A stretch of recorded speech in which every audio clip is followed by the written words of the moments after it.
Have you ever felt that the entire world is constructed under a not-so-justice kind of system, where some are super rich, while the others are starving to death? Then you think the way our German economists think. Karl Marx. Karl Marx is a German economist and strategist proletariat in the 19th century.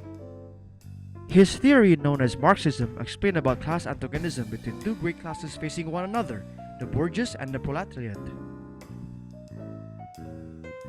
The bourgeois are wealthy people owning the means of productions, such as factories, machines, lands, etc. While the proletariat are poor people not owning any kind of means of productions. During the period of industrialization, a huge poor working class controlled by a few wealthy individuals owns the means of production. Therefore, Karl Marx along with his partner Friedrich Engels tried to resolve this and created communism in the Communist Manifesto. The term communism in 1839 refers to belief in a complete equality and common ownership of land and property.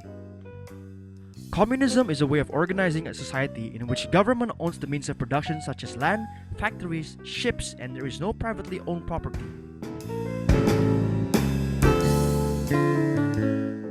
Marx's aim was to develop the power of the working class to overthrow the bourgeois. Therefore, a classless society could be created. Marx believed that this is the only way to achieve classless society and society could live in equality. According to Marx, strategy is based in class struggles. Marx developed theory of revolution in which demonstrated the role of revolutions in the dynamics of historical change as the consequences of the class struggles. The idea of revolution was first triggered by the Jacobin Club in 1790, which at the time promoted core ideas of citizenship and the rights of human rights.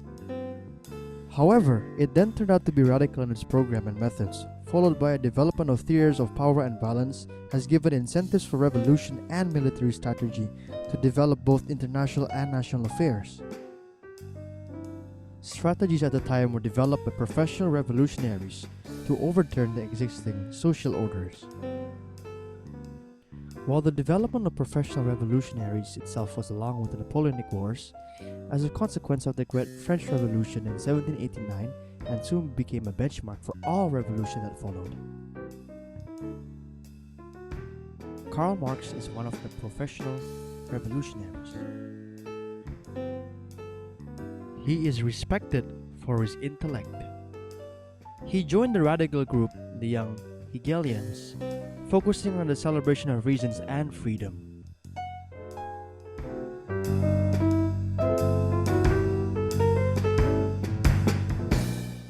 Marx then met his lifetime partner, Friedrich Engels,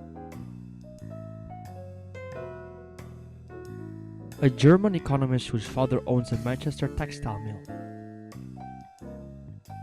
In 1847, Marx and Engels created the Communist League, which was an international political party. Established in London, England, and opening branches in Germany, France, and Switzerland. With the slogan, Proletarians of all lands, united. They published the Communist Manifesto in 1848. Consisted of democratic programs such as universal suffrage and freedom of speech, also calls for workers to support democratic revolution in struggle for socialism. In 1848, revolution spread across Europe, especially in France, Germany, Poland, Italy, and the Austrian Empire.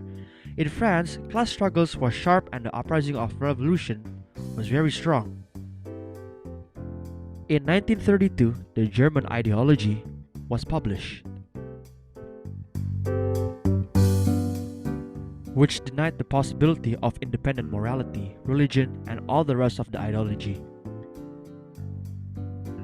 while in turn claiming for straight material cause. Karl Marx's theory of communism can be applied into our real daily life. Let's take a look around us. The proletarians can best represent the working class, poor people without any means of production, while the bourgeois can be represent wealthy people owning the means of productions such as factories and business in nowadays condition with the goal of earning a profit. We might even be considered as the bourgeois since we own land for our houses, cars, machines, and things to produce other things.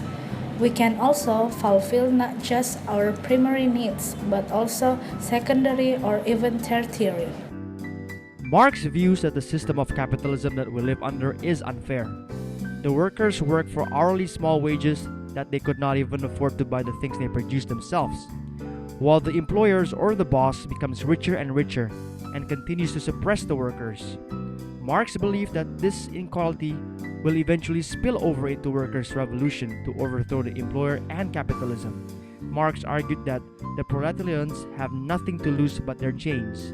They have the world to win. Both Marx and Engels supported the idea of workers' revolution to achieve a classless society. Engels was focusing more on mastery of military arts, while Marx was focusing on the importance of material strength or military factor. Marx during the Revolution era argued that revolution was a matter of will and military skills as much as material condition. Therefore, material conditions such as large number of troops and also resources availability played an important role to support a revolution. However, they both judged that uprisings were unlikely to succeed if the army remained loyal to the state.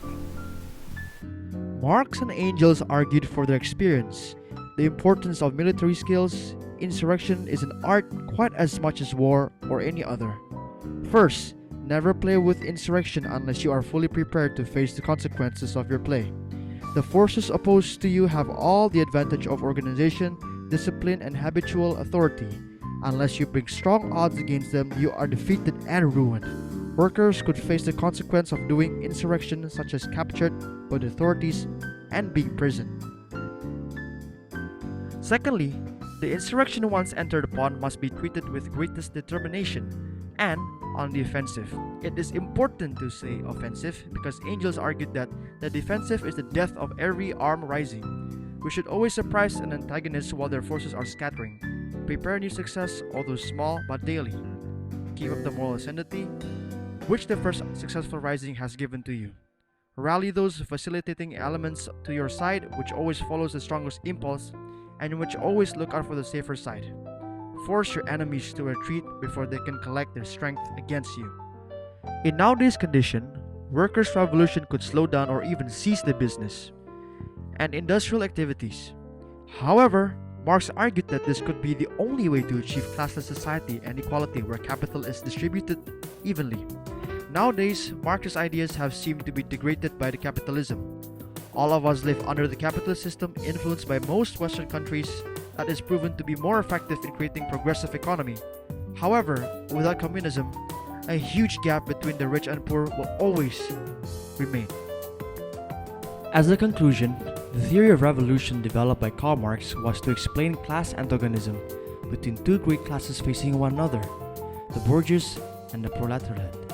His aim was to develop the power of the working class to fight against the ruling classes to create a socially equal condition of society where capital is distributed evenly. Karl Marx has provided strategy not just for the working class but even more for communists, peasants, middle class and professional revolutionaries to overthrow the ruling authorities and therefore spread communism ideas in our world. Although communism is rarely used in our world today, Karl Marx's ideas arise in many people's mind when it comes about justice. How can so many people live under poverty when life was supposed to be filled with abundance? And that's where Karl Marx's ideas has to be justified.